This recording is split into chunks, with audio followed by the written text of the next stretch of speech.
much of modern life has quietly trained us to center work as the measure of our worth, our identity, our productivity, our progress, all centered around what we do for work. But what happens when we start to question that assumption? In today's Thrive Now episode, I'm joined by Dawn Butler for a deeply human conversation about decentering work, reclaiming our full selves, and remembering that we are people first, not machines built for outputs. Together, we explore how personal experiences shape professional identity, why empathy and authenticity matter more than ever, and how curiosity can become a grounding force in high stakes, comparison heavy environments. This is a conversation about slowing down just enough to hear yourself again. If you need this, grab a sheet of paper. I want you to reflect with this reflection question before diving into our conversation.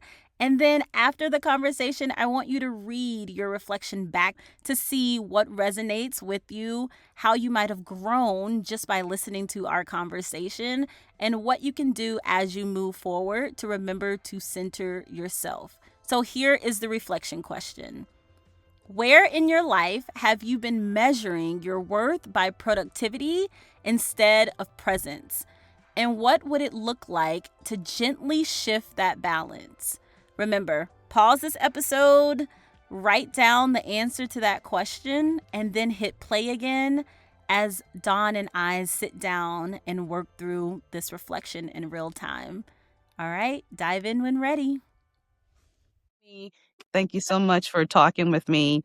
And y'all, we already started talking before, and it was such a good conversation. Hello! But tell everyone a little bit about yourself. Like so many of you, we are so much more than our work. And for me, at my big age, as they say, Yes. I'm starting to really recognize like how much of me, the personal things I thought that were very personal actually impact my work. I don't know why I thought they were separate, but I did somehow. And maybe it is just the evolution of aging and learning and experiences. You start to realize like, hey, I'm bringing all of this with me to work, and it impacts how I show up. So I will say that I am Dawn Butler. I like to call myself a techie with heart and soul because I am in the tech stuff. Deja and I talked about some tech stuff before we started, but I'm driven from my heart and from my soul. I desire it to be more than just robotic. I want it to be human centered. I want it to be about who we really are, because we are who we show up and work with. You come with all your stuff, right? Yeah. And yes, we have a lot to get done, but that also impacts how we get things done. So that's one part of me. I have extensive experience as a techie. I've been a software engineer. I've been a database administrator. I've been in leadership roles.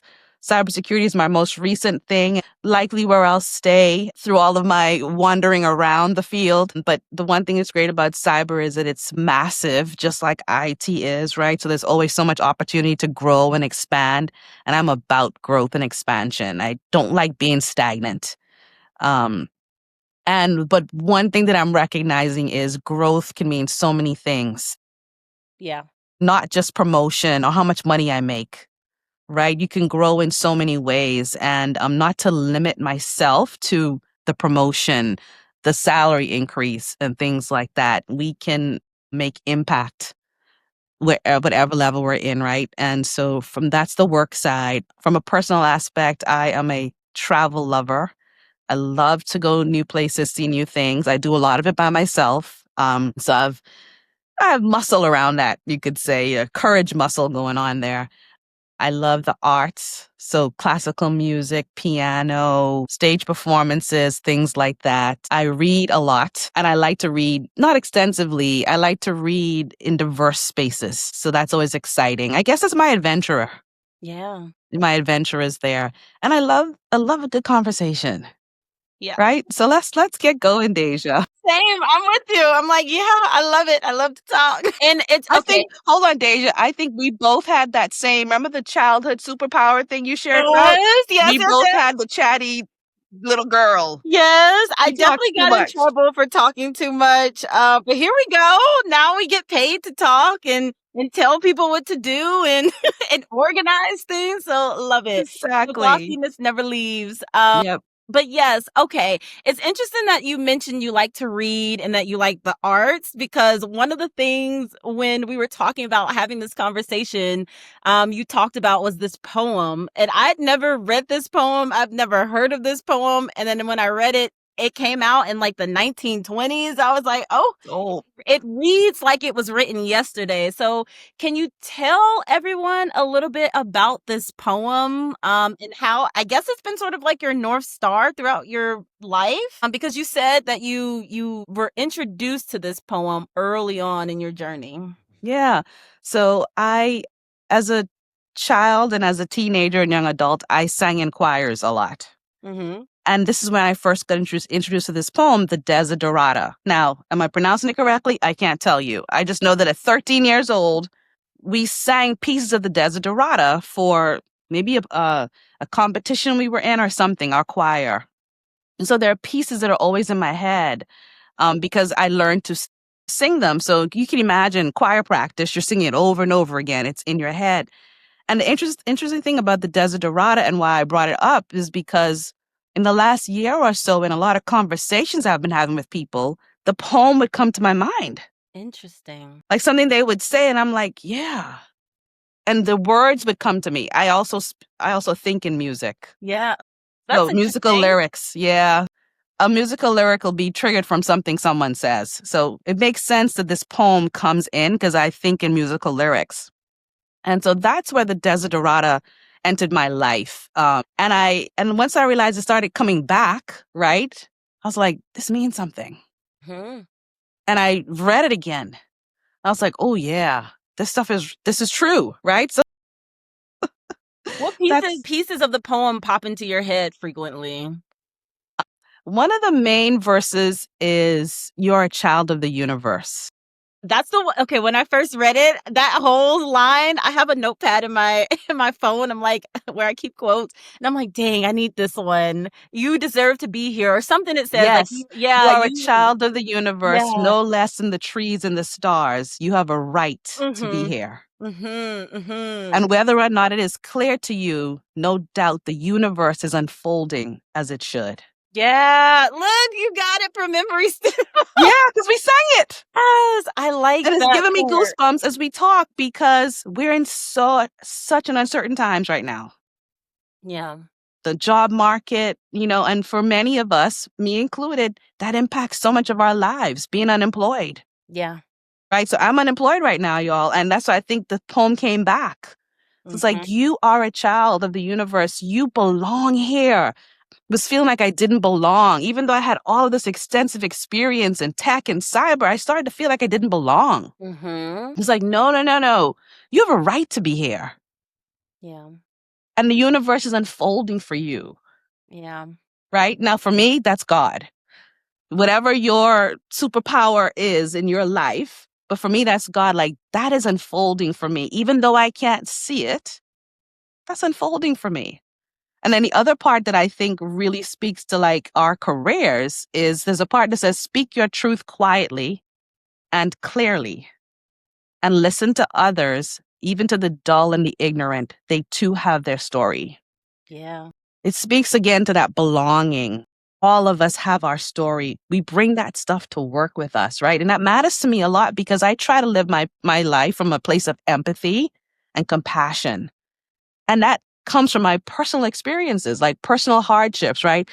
I learned early on, like, to never say never because Mhm. we always say, oh, I'll never do that until you're in the situation. And you're like, Yeah. I actually will do that. Yes. Right. You don't know until you know. Yes. Don't know until you know. And so that removes judgment. It puts back objectivity into our lives, right? So, and I'm not saying I'm perfect. I'm not saying I've got it all down. It's a work in progress because judgment comes from within. And we're all working that stuff out in ourselves, right? Most of us, hopefully. And so those things matter a lot to me at work when I'm working with people understanding that they are so much more than just that person that comes to the job, right? They're having a funky day, they're acting strange. Like, I want to know what's going on, right? It's like, wait, something's happened. Hmm. So it's like that truth about them. Listen to others, even the dull and ignorant, the people who you think don't know or something. And then for me, I have this thing where I somehow feel like people know things. So it's like I have the opposite. Yeah. I always Everyone think you knows. know about it. Yeah. So then I won't say anything. And it's like they don't know. And so I say that to say, don't assume people know everything, but also don't assume they don't when Yeah. you share. But there's always those teachable moments, right? The moments to share and teach others, which Deja, you do so beautifully. Thank you. I try. Look, I try. I'm like, oh, y'all, the You do. teacher in me. How did this even evolve? I don't know. Thank you so much. Mm. I love that you are focusing on empathy because I think a lot of people don't. And it took me a while to understand that the things that people go through, Yes, it does. sometimes it projects onto you and it has nothing to do with you. And Yes. it's still a learning curve. It's still a learning curve. Yes. And I think it's one that I'll be learning forever. I think Absolutely. everybody will. Yeah. But so when you're working in an industry like tech and things are like high stakes, and that's when you see some nasty attitudes and some nasty moments, and like there's always a feeling of like pressure and rushing. How do you slow it down, move calmly, and still move with integrity? Yeah. Because I know that is also a focus in the poem, like slow moving, slowing Yes. down, peace of mind, all of that. Yeah, there's a part in the poem that says, move placidly amid the noise and haste, and remember what peace there may be in silence. And for me, that means being grounded in good intention toward others and in expectation of others. When you deal with those circumstances you described, Deja, the nasty person, or I try to remember we all come here with good intentions. We didn't come to work to make trouble, I hope. You know what I mean? I don't think we did. And so being grounded in that, and again, the things that I'm saying are not easy, Yeah. to keep that posture, but I think you should aim for it. I think there's value in aiming for that, for being aware and reminding yourself of that. That's important, right? And so I think that's, for me, grounded in I live by the mantra, do unto others. I Mm-hmm. really do. And I want to be treated the way I treat other people. Yeah. I feel like I should echo or mirror to you how I want to be treated. Now, you may not get the message, Yeah. right? But if I don't tell you, I think it was Iyanla that said, Mama Iyanla said, teach people how to treat you. Yeah. Yeah. I heard her say that and I was like, I've been doing it all wrong. Yeah. To show them. Yeah. A lot of us think people are mind readers, or we give people the benefit of the doubt that if we are Yes. nice, they will be nice. But Yes. no. How did you learn how to teach people how to treat you? That's really hard to do. That's a really good question. I think I'm still learning it because it's just human nature to like have a lot of unspoken expectations. We're all like birds of a feather flock together type thing. So we surround ourselves with people who are a lot like us. And so there's a lot of assumption happening there, right? Because the people that you're like birds of a feathering with, they echo and reflect the same values, Yeah. right? So I think my mother used to say to me, and this statement expands, okay, when I say it. She used to say, not everyone is as strong as you. Okay, my parents say something similar to me. They say not everyone is you. So like sometimes I'm like, I'm frustrated. This isn't Yes, happening. They're not doing this. I'm like, I need to copy and paste myself. And my dad's like, not everyone is you. exactly. Yes. Whatever that is about you, that's really like, not everyone's that. Yeah. And so I think from that aspect, it goes back to yourself. Just go back to yourself. So I can't assume that they know. I mean, I had someone tell me that one time about my marriage. It was like, you can't assume that your husband knows that, Yeah. like, they don't. And I was like, why have I never thought about that before? Yeah. Communication, Yeah. I've learned, and I think when you get put in a pressure cooker, so like in high stakes Yes. environments, you learn to drop those assumptions really quickly. Yes. And you Yes. have to beef up your communication skills and your Absolutely. strategic skills. Like you're like, all right, I know this person moves this way, so let me Hmm. just go ahead and do this one thing that way so I can avoid trauma. Yeah. And sometimes you got to do that. You may feel like, oh, I do it again, but to keep moving, you may have to, right? But there are teachable moments, but you got to know where they are. I Right. So tell my sometimes it's people. not the right moment to teach the person how to treat you. You just got to get through whatever and then take the moment later. Mhm. But I think how we show up teaches people. Mm, Yeah. that makes sense. Yeah. Okay, we're gonna switch gears a little bit because I know you're active on LinkedIn. And when people get really active on LinkedIn, I don't know, it may be like a human nature thing, but we start doing like comparison games. People start changing the way they act and show up online. People start seeing their followers tick up. And they start getting big headed. So, how do you stay grounded when those things start to happen? When the everyday average person starts to get a little bit Hmm. of fandom going on LinkedIn. Well, look, I don't think I have any fandom, but You have some fans. You might not know that you have probably don't know. fans because Yeah. LinkedIn is a lurker platform, but you probably got Yes. some fans. You got some fans. No, you're right. You're right. Because I have had people come to me on the side through a DM and be like, Dawn, I really loved your post, blah, blah, blah. And I'm like, you have? I would have never known. Exactly. But I think in answer to you, it's not easy. Comparison culture. And I can talk about the field of work that I've been in for almost 30 years, right? Which is IT and cyber. In itself is very competitive. And it evolves so quickly, right? So inherently that leaves you with a feeling of comparison to the person on the Zoom call, the really good LinkedIn posts, right? It's like, dang, they said what I wanted to say. Hmm. It hit home like they shared some really nice piece of knowledge. You're like, I knew that, but I didn't say it. Exactly. Their posts get reshared and, commented on. I have that. I get that. I'd be like, why did my post get reshared? Mhm. This post has 36 reposts. Mine had 0. You know Yeah. what I mean? And I do. I mean, I think it's natural you're going to examine, right? And especially as a techie, we're Mm. always looking for the methodology, the Ooh, the process, systems. Yeah. the system. Like, so what did they do different to get Uh-huh. that?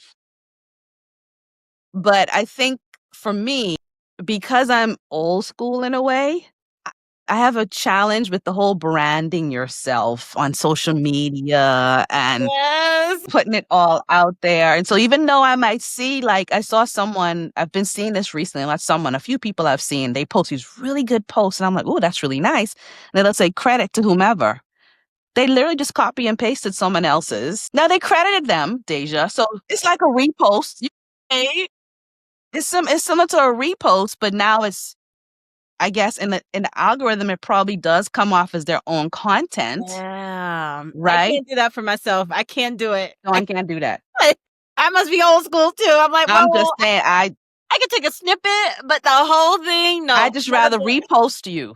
I'd Yes, repost it, yes. Let me just right? repost it.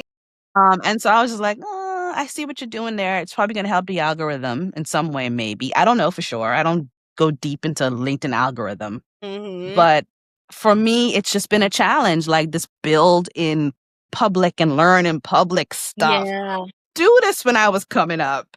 Hard for me too. And I was talking to a friend the other day about this. I was like, at the beginning of my career, I was working for some big companies and I was like, these were like high profile companies, like legacy companies. I'm like, I was not trying to blow up blow up my career at the very beginning. So now it's so different to me because I'm seeing both sides. I'm like the younger people coming up, they don't care if they're working for a legacy No, company. they don't. They'll do their day in the lives. They'll show the behind the scenes of getting into the company building. Like that was Yep. like a no-no. Like Right. I wasn't supposed to be showing how I badge into the company and like showing the security guard's face. Like I wasn't supposed to be doing all that. So I didn't do all of that. And to be fair, social media wasn't as big as it is now when I Right. started my career. But like I don't know. I'm like you. Like I normally don't build in public. I like build in the quiet and then release the thing. And I'm like, here it Right. is, guys. Here's what I'm still working on. So like, yeah, it's you can feel like you're being left behind because you're doing all of the same type of work that you see other Yes. people actively Yes. posting about. You're Yes. just not posting the behind Right. the scenes version of what you're doing. Yeah. So yes, it leads you down an interesting rabbit hole. But how have you gotten out of that? Like, have you started building in public? Have you gone live more? Like, No. I'll turn my camera on and just go live and tinker with things. I keep saying I will and then I don't. Wow. Yeah, it can be I literally went to AI and was like, I need to build in public. Please help me. yes. Because it's not a natural instinct for me. We Yeah. did the opposite. And I was telling someone I worked at a huge corporation for 20 something years. I call it the corporate muzzle. Ooh, that's a new term. I But haven't heard that. that's what I called it. You Okay. were not supposed to say things. And I Yeah. also worked very closely with regulated types of activities and audit. And so, and I started doing that stuff in my 30s. So, pretty early, 10 years into my career, I had to learn how to watch what you say, Mm-hmm. right? You don't divulge everything. And so, the last year, since I've not had that corporate muzzle on, like it's still there a little bit. And Yeah. so, it It's feels very weird to be like, oh, I did da da da da da da. I normally shrink back from that, like, is that too much information? You it's know? a habit. It's been It's a ingrained. habit.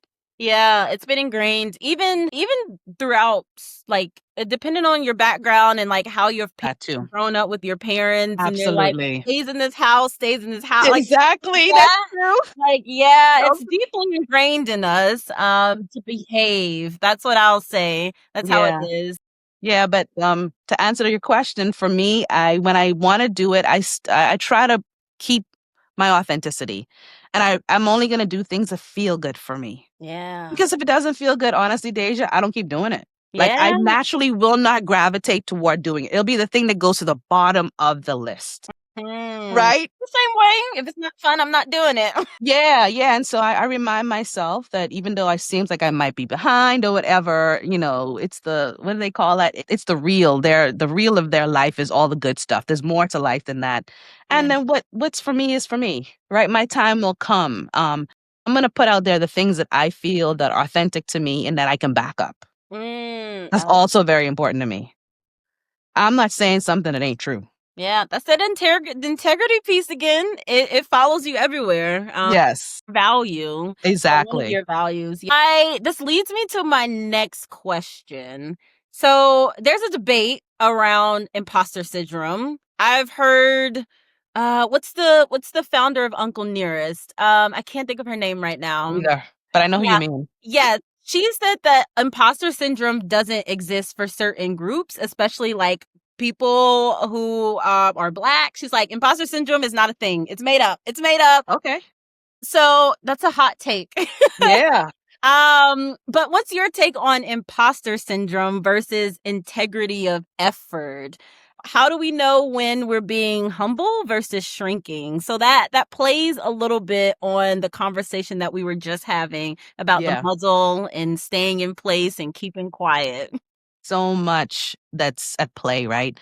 And Mhm. it's a really thought-provoking question, and I'm just gonna speak from my experience. When I shrunk, it was from a self-protective response. So I was pulling back or minimizing myself to avoid being targeted or misunderstood, and I do not like being misunderstood. Me neither. I hate it. I think I'm a decently articulate person. And so when it comes off like someone's misunderstanding me, I'm like, I don't understand. When did I stop being articulate? Like, when did I stop being able to express myself? Mhm. Something else is going on here, right? So I found that that's when I shrunk. And it's important to know that that's not the same as humility, right? True humility is grounded. It's like it's an honest acknowledgement of your strengths without arrogance. And I can't be arrogant. I just can't. I don't necessarily like being around those people. So Mhm. remember I said I like to put off Mhm. what I want to be treated. And I Yeah. don't like being around arrogant people. They don't treat Disturbs people you? well sometimes, you know? And so shrinking for me has been about safety.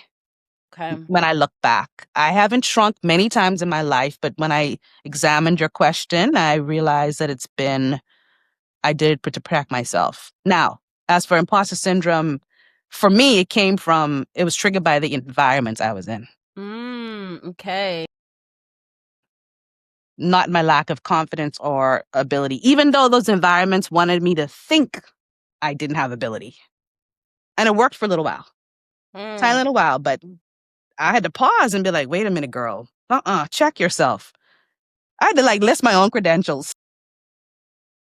My gosh, I remember when I was in an environment like that and I made a post on LinkedIn and I was like, remember who the heck you are, basically. And I was like, here's where I've been. This is what I've done. I was the first person to do this thing for this organization. How am I in this situation right now, in this headspace? But it's psychological warfare a lot of times when you're Really in is. environments that are not suited for you. And Yes. that's a red flag and a warning that you need to be out of those environments because Yeah. you have to remember who you When you are. start questioning yourself, right? Like I said, in that environment, I'll never forget. I was just like, I would say something and there would be like silence. And I'd just be like, I don't know did I start speaking a foreign language?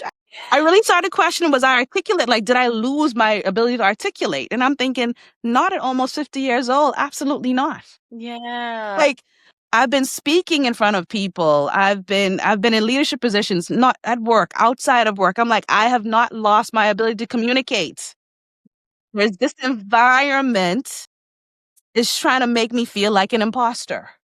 I like that you brought up things outside of work. I feel like when you step outside of the work bubble, you remember who you are Yeah. too. Can you talk about stepping outside of work to remember who you were in that time in your career?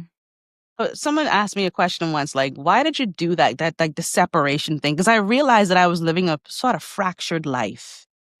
And I was saying to them, because of when I was born, right? I'm a Gen X, Mhm. 70s baby, coming out the baby boomers. At that point in time, there was a narrative that you separated church from state. Mhm. So work was work, personal life was personal. And I went into work at 21 years old like that. Now, I don't know where I got it from. I cannot tell you. I don't know who said it to me, Yeah. but I did. I remember 5, 6 years into working, I had nothing personal at my desk. Wow. Yeah. Nothing. They didn't know anything about you if you had No, kids, if you had a husband. really. Barely. I kept it Wow. separate. But Okay. at home, I was doing all kinds of stuff. I've Yeah. always been very socially involved, always in some kind of leadership position. I have been vice president of this and that, national vice president of this and that since I was a teenager. Yeah. But at work, they would have never known that. Yeah. Now, there are people who sense it from you. I had that, right? There are people who are intuitive and they can see you're a leader. Yeah, yeah, that's true. And I'm like, I feel like you're speaking my language because I was very similar at the beginning of my career. But I couldn't hold it in. Like my family would show up at work to events that we were having. They'd be like, "Oh, what you do over the weekend?" Well, glad that you asked. Yeah.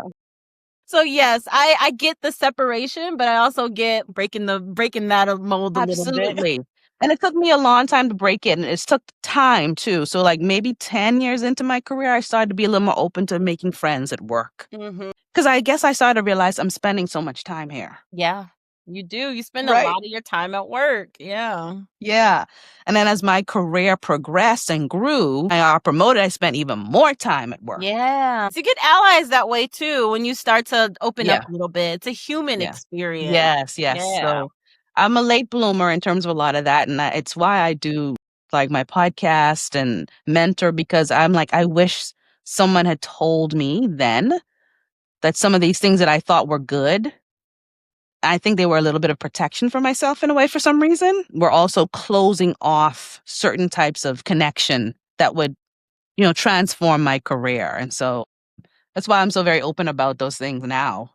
Thank you Yeah. for sharing your story. I feel like everyone has a lesson to share, at least a dozen maybe. Right.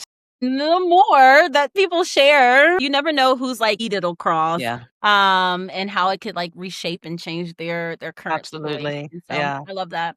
Well, what are some other like human-centered lessons that you've learned that you feel like maybe a lot of people still aren't talking about, but it's still very much relevant in the corporate world? The biggest thing for me right now is that we're not machines. Oh, that's so good. I keep having this conversation with friends too. There's this unspoken expectation that we're going to compete against AI. There really is. If you think about it, it's like we have AI now, let's replace humans. And so humans are now like, oh my God, how can I beat this thing? Yeah. But we're not machines. We never can be. Yeah. We never can be. And I think from a leadership perspective, that's important. But, there's so many other things that are at play that I don't even want to start getting into. Yeah. But I think it's really important to recognize that we're not machines. When we relate to each other, we could start there.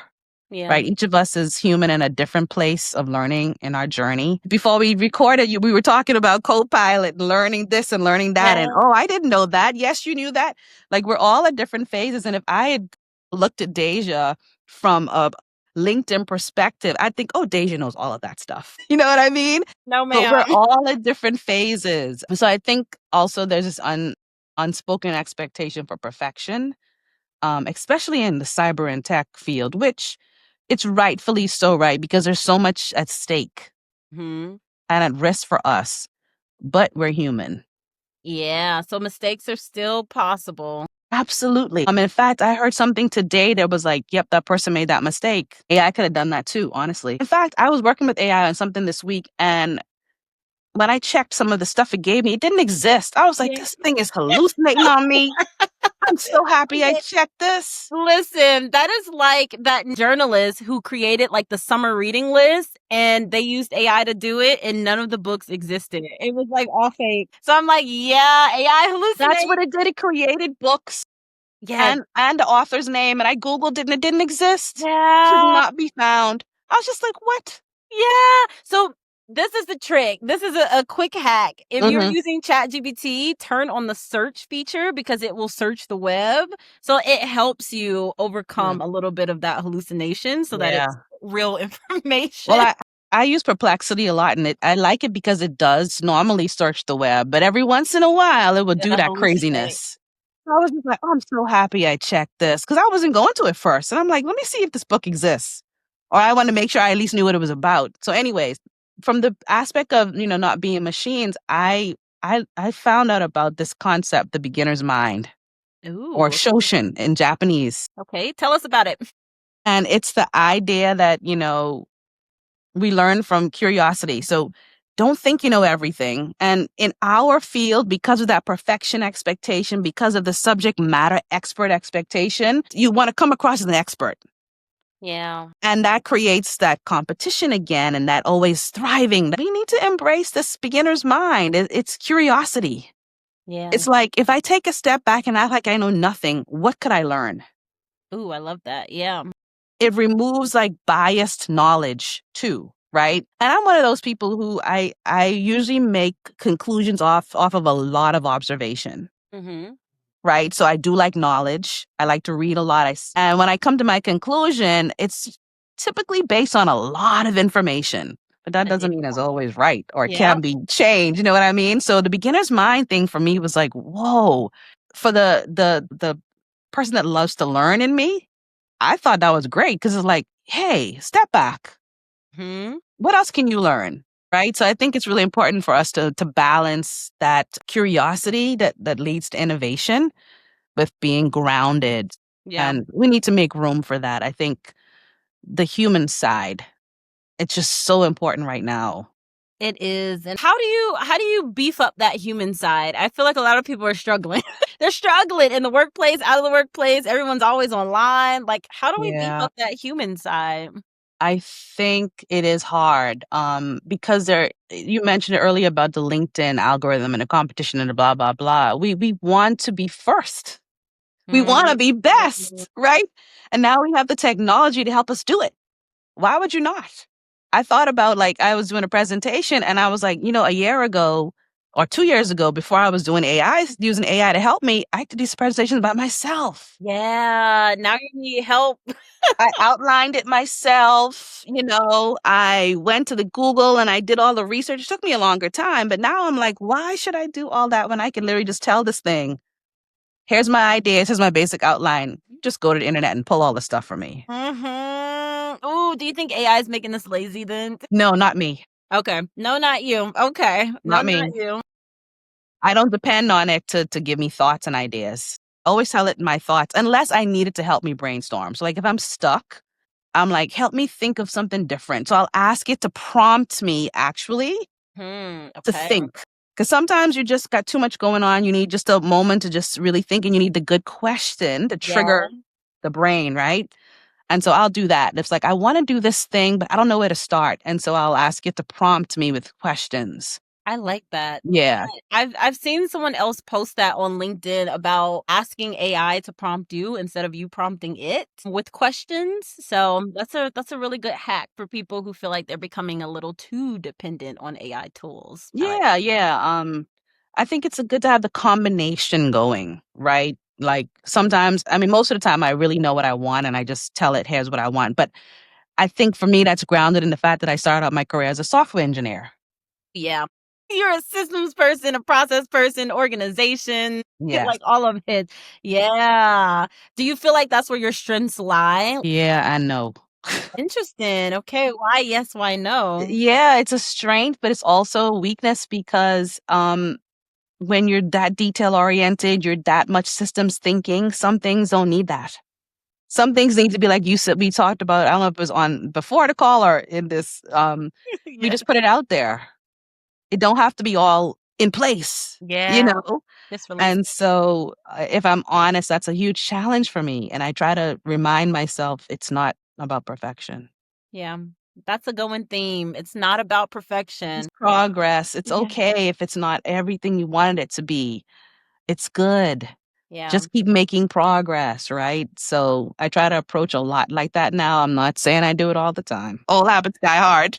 Yeah, I've been really getting into vibe coding, and I feel like that's helping me overcome perfectionism. Because I'm like, when you first build it out, it is wonky. It doesn't look right. It is not great, and then you keep going, and I'm like, oh, it's iteration, it's iteration, it's iteration. It'll eventually get to a place where you need it to be. If you are a perfectionist, finding something in your life where you can iterate Yeah. and you can like see it in real time changing, that's very helpful. But it's weird that you mentioned iteration because that's all I've done my whole career is iterate. Yeah. The engineer, a software engineer, as a production support manager, a database admin, we're always iterating. That's all we can do. Right. You put something in production, it doesn't work, you fix it, you enhance it, you pull it back. It's just so weird that on a personal level, I still have this perfection thing going. Yeah. Find some ways to iterate in personal life then. Oh, yeah, that's what it is. Yep.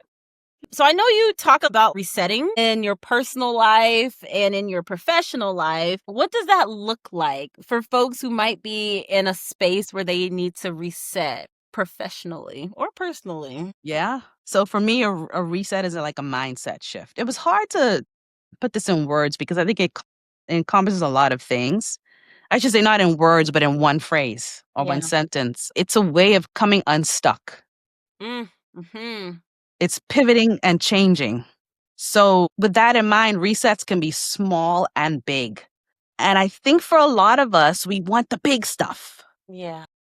They're small too. I literally just like in my, I don't know, was talking to some friends, whatever. I know this, but every once in a while it sits with me like, Dawn, the small things matter, Mm-hmm.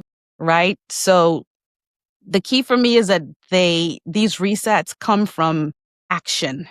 You can't be like, "Oh, I wanna change my mindset," and then don't do anything. Yeah. Oh, we were just okay. Me and a friend were just talking about this. You got to be willing to change your life, like literally change the location you're in, change your Yeah. friend group. Change something. Yes.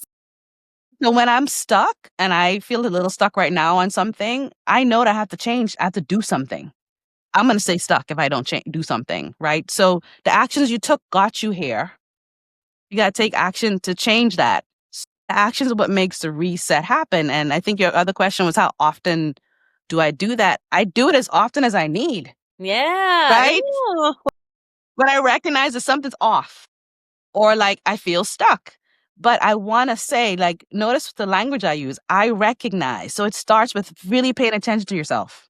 You got to take those pause moments. You have to be introspective. Pay attention to your thoughts, your actions, your inaction. Because inaction means a lot too. Like, what's your desires? And with all of that said, you got to give yourself patience. That's hard. A grace. It Yes. is hard because we want the change to happen like that. So like you feel stuck, right? And you're like, okay, I need to do some stuff. And then, well, nothing's changed, even though you're doing. Things can take time. It took time to get here. It's going to take time to get there. I love Now, that isn't always the case. Sometimes things happen just like that. Like it was almost like the universe or God was waiting for you to get unstuck. Yeah, get Right? it together. And then doors started opening. Yeah. Exactly. Like I've been waiting for you this whole time. Like, can you get it together? I've been trying to Yeah. get you moving. And I often have to remind myself that like the things that are in my life, they're in my life for the right reason, the right Yes. season, the right time. Yeah. Like sometimes I'm like, dang, I waited so late to do this one thing, but I'm Right. like, no. But then maybe I wouldn't have had this exact idea at this exact moment You affecting wouldn't. this exact group of people if I would have done it sooner. So I'm like, okay, I'm where I need to be. You are. We all are. Yes, Yep. yes, we are exactly where we need to be. Mhm. Okay, last question. I think this is a really good closeout question. What are some things that you had to stop telling yourself to move forward? Mm. I think it's human nature to be like negative Nancy to ourselves. So maybe some of these things that you've said to yourself in the past, someone might be going through that right now. Yeah, there's this saying I think is like tell the thoughts in your head to stop. Like the people at the boardroom in your head, tell them to stop talking or whatever. Interesting. I said it wrong, but something like that. Because there is always something going on. We have a lot of thoughts. So I found it hard to say what to stop telling myself. I'd rather say what to start telling myself. Ooh, I love that. Okay. Yeah, because most of our thoughts are not conscious. Of course, sometimes you do realize, like, oh, I had this way of doing something or thinking. So your thoughts come out as actions, and that can trigger to you, like, oh, I'm thinking a certain way, right? Yeah. But three things that I like to tell myself that I've been telling myself to start doing. So it's like the reframe, the reset, right? I need to let go of the old, embrace the new to move forward. I want to stay in the old. It's familiar. And when I'm saying this, Deja, I am here in that moment, Oh my trying to God, let go of old stuff. I'm with you. I'm with you. So I love the fact that you're like, I'm done with the work stuff for Thrive now, right now. I'm moving to something else. Mm-hmm. That had its time. That time is over. I acknowledge that. It was beautiful. Now it's time for something new. And I love that, right? The second thing is progress and consistency are what matters, not perfection. And I think you posted about that consistency that recently. Yeah. Importance of consistency. Yeah. That is what matters. Every Okay? time I post, it's a message to myself as well. So yes, I'm in a season of being consistent. Yes. Because you're creating something, right?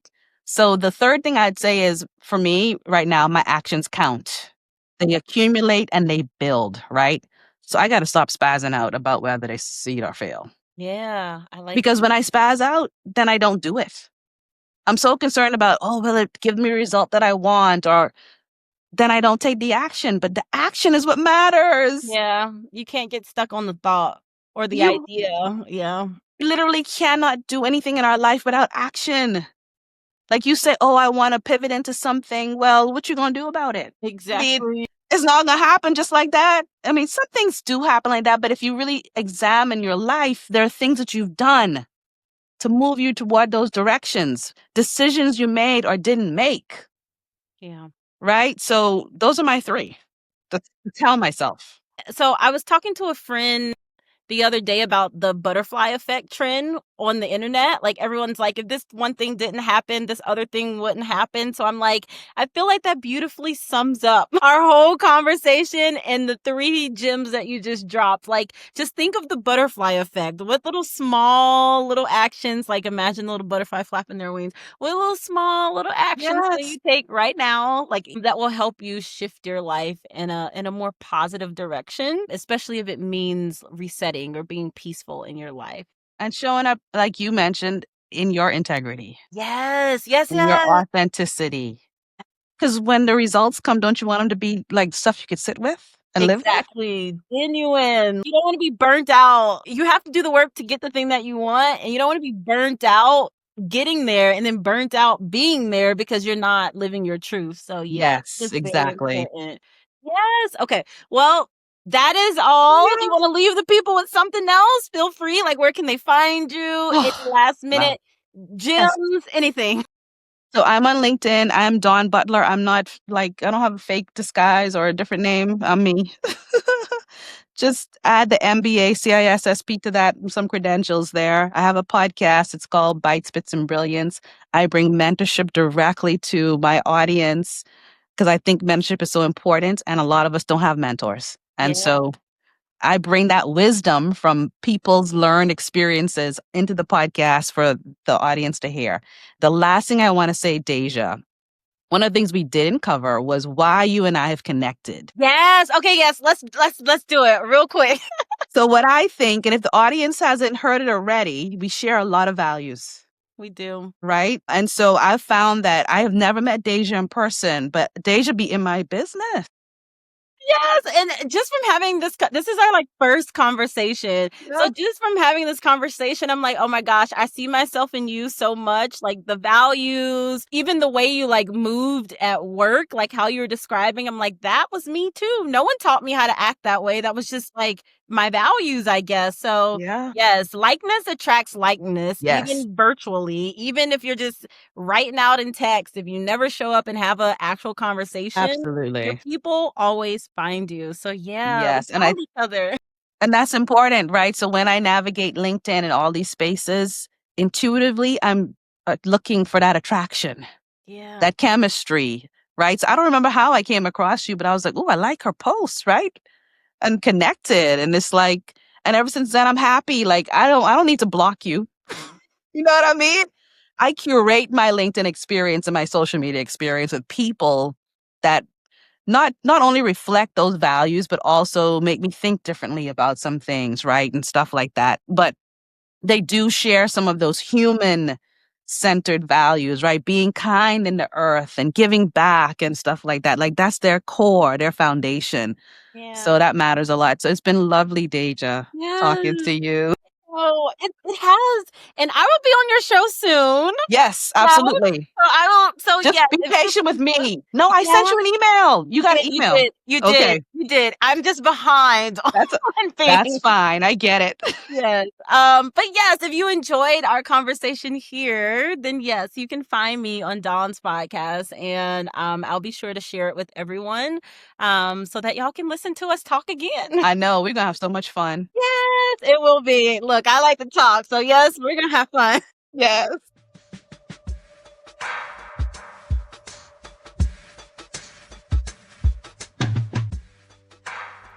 All right, that was such a great conversation with Dawn. I hope it allowed you to reflect. Make sure that you reread the reflection that you wrote down before the end of the episode or by the end of this episode. And I want you to send me some messages if this hit a nerve or if this struck something with you. Before you move on to the next task that's on your to-do list, or the next meeting that you have to run to, or even the next expectation that you have for yourself, I want you to take a pause. You are not behind, you are not a machine, and your value isn't determined by how much you produce every single day, every single month, or every single year. You have value beyond that.